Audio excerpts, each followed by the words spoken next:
It smells like bacon. Hi, I'm Matt. And I'm Matt. And we're the Beer Mats.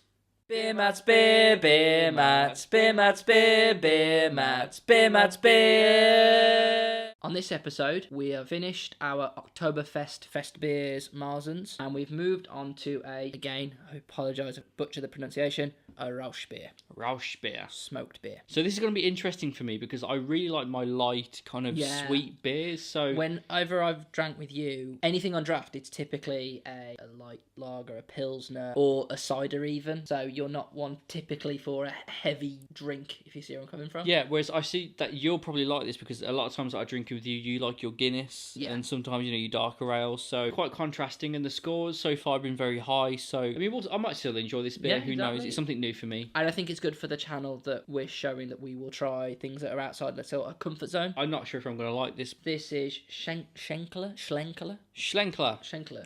Thank you, because I think you got that right. And with the research I've been doing, if you're going to try a smoked beer, this is the one to go for. Cool. I mean, it's got a pretty cool, very traditional looking. You know when you watch films label from like the 60s and 50s, like set in the old days, and they have like it's starring such in that actors, kind of calligraphy. It's like I'm looking at that and I'm wanting to read Kirk Douglas and Tony Curtis. You know what I mean? Like, it's got a picture of a man on a wax seal pulling a beer, and also a cane. That's pretty cool. It's got a picture of Bamberg, which is symbolic of on Bamberg itself, which is, if you've ever imagined Germany, especially in the United States and often or not in the UK, you're probably thinking of Bamberg. It has that sort of iconic touristy, the old thatched look and certain buildings. Traditional Germany. It's cliche Germany more than traditional. Germany. And I gave a shout out to a channel that's not beer related called Walter's World, which I subscribe to. Personally, they said on the channel, if you're going to go to Munich, don't just go to Munich, check out Bamberg and other places in Bavaria for the authentic Bavarian ideas. I guess we'll link to their channel. Definitely, I'm a big fan of that channel, I must say. So we're going to do some facts. However, we've sort of gone around the internet as much as we could, and it's kind of hard to find a lot of history on this beer. We were really trying to get the information. I must say, the back of the bottle was the best job. It was at the start of this episode that I just started reading off facts, and he was like, "How do you know that?" I was like, "It was on the back of the bottle." It's a 5.1% beer, so it's a bit lower than the other beers that we tried so far. Yes. Really, if you can just read us a few facts off the back of the bottle, because that's the best that we have currently. I do know some of these already, but from what I understand is Schlenkerla was a pub, a beer house, whatever you want to call it, going back over 600 years ago. Over time, they've decided to produce their own. First mentioned, the brewery itself is going back to 1405, so actually that's 602 years. Wow. So they've been going for a very long time. I think it's going to be different to what we've tried, but I'm really looking forward to it. And we've also busted out, if you've not noticed, new glasses. This is strange because I'm not sure if I'm going to like this, but I'm very, very eager to try it. Why not? Let's get into it. You let me open last time, so you go first. So before we do the pour, it is 3-2 to Matt. I really like the bottle cap. It's great. It's got the seal on top. Wow, that's got such an interesting smell. It's smoked. It's like smoked pork. It smells like bacon. Yeah. It smells. It is. You obviously there's no smell-o-vision yet on YouTube. This beer smells like bacon. That is phenomenal. It smells great because I love smoked bacon. Oh my god! What I'm liking now is we've saved this drink. It's now in October. It's the darker night. These beers are for that time of year. It's getting a bit colder. You have something to warm you up. This beer smells like bacon. I love how you. I can't stop it. I just say we just get a pour and give it a try. Oh my god! I can't get over how much that smells like bacon. And it's a lot lighter in colour than I was expecting. We have no prior expectations, knowledge. I've got no reference for this. Yeah, this is the first smoked beer I've ever tried. And I must say, I don't know if the glasses help, but that looks fantastic. That is a dead-on draw. Yeah, I think it's got to be a draw, that has. Do we each get a point? Or do we just cut it? No point. Because it was a draw. It's the same either way. Let's cut it, no point. No point. So it's 3-2 Let's give it a minute and see who's stays. But I've got a feeling they're both going to stay the same. I want to drink it while it's got that. It smells like bacon.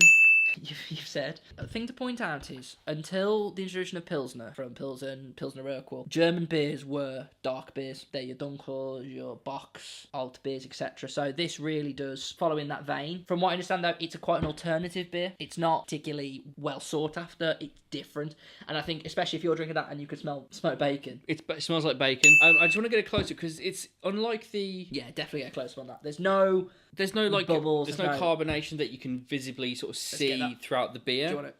Yeah. Honestly, it's so dark that I think the camera's having a struggle to focus on it. They've both held their head equally, so again, this has to be a draw. I'm a bit apprehensive. I just say we just get it downers. So, as we were saying for a German beer, Frost.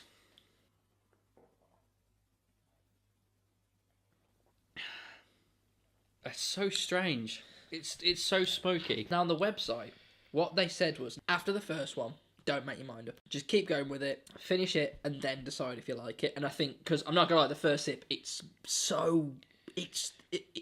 Bear with me. Yep. I feel like it tastes like barbecue sauce. No, it does, because it's that smoked flavour. It's that smoked barbecue flavour. And I've never tasted a beer like this. This is a completely unique taste. This is original. Completely original. And it gets points for the fact that I've never had anything like this. It's not heavy, though.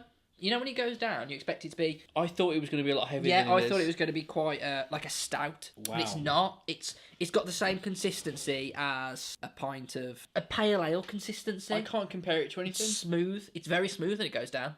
It's very smooth, but I have no comparison. We need to have another sip, because as it said, you have to keep trying it. I'm going to say something, and I think you'll agree with me.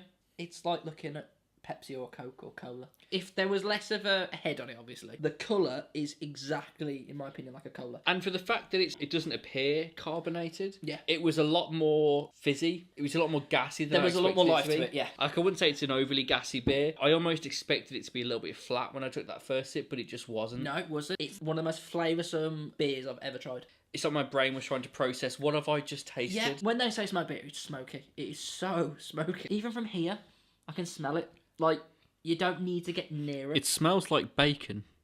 I love bacon. I'm going to keep saying it because it smells like bacon. It's right, it does get better. This is... I'm not drinking this all night, but that's not a bad thing. It's just so... It hits you. It hits you with a flavour. See, I would probably have one of these and not have another one for the rest of the night. Yeah. Let me... Oh, you take over. Let me just set a scene. It's Christmas Day. Yeah. Okay? Presents have gone. You've had your turkey. Family are asleep. The Queen's speech has been and gone. It's over. She's talked. God bless her.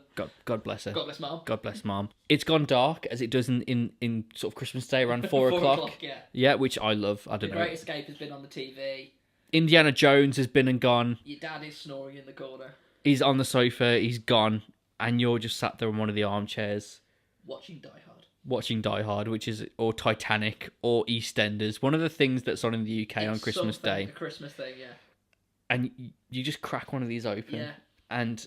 Not even to share. I wasn't thinking when you were describing that about cracking that open with my sister's fiance. It's a selfish beer. It's a solitary. You just sit there and be like, oh, that's done for another year. In previous episodes, I've mentioned Bock in particular.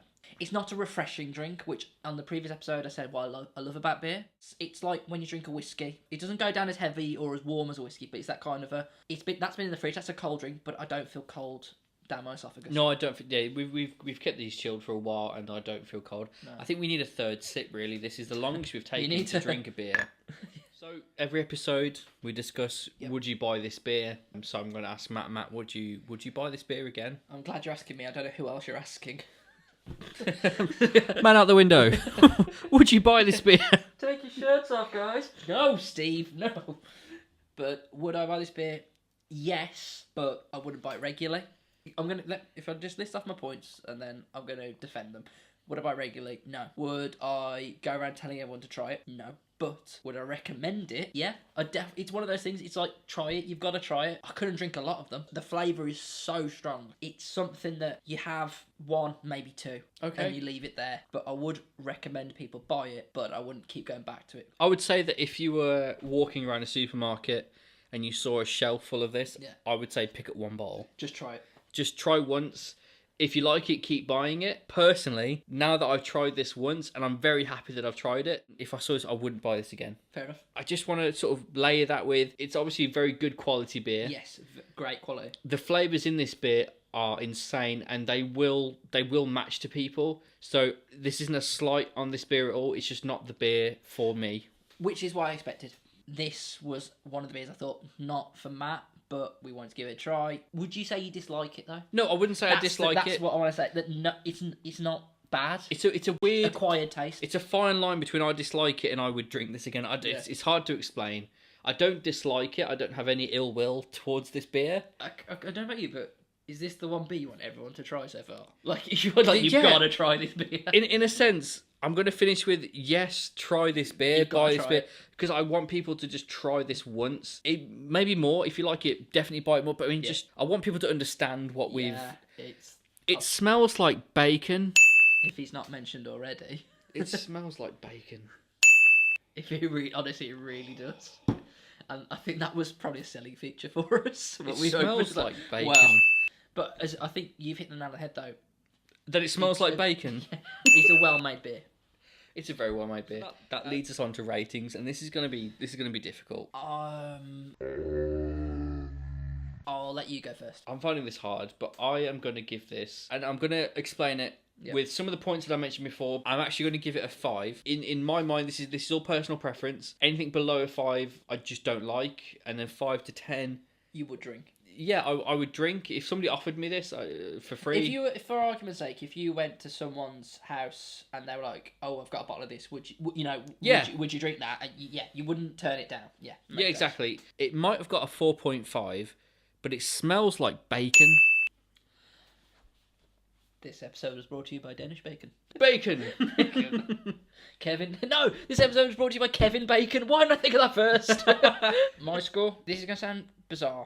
At the start, I would have given it a 5.5 or 6. Mm-hmm. On the website, as I said, it told you to think about it. Drink it more, the better it gets. Like Hackers 4, the first sip, but the more you drink it, the better it gets. I'd give it a 6.5. As a combined score, I'd give it a 5.5. I'm happy to You see what I mean? Like, I'm willing to take the hit purely because I know I have my personal tastes accommodate this sort of beer. Whereas I don't know if the vast majority of our friends who like beers, lagers, etc. would feel comfortable with it. So we're going to give this a 5.5. But that's not a bad score. It's just an acquired taste. We can't say it enough.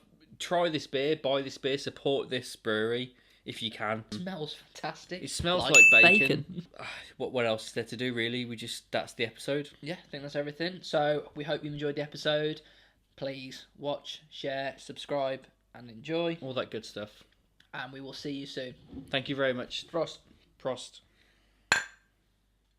I think that was potentially one of the most interesting episodes. Yeah. Because it smells like bacon.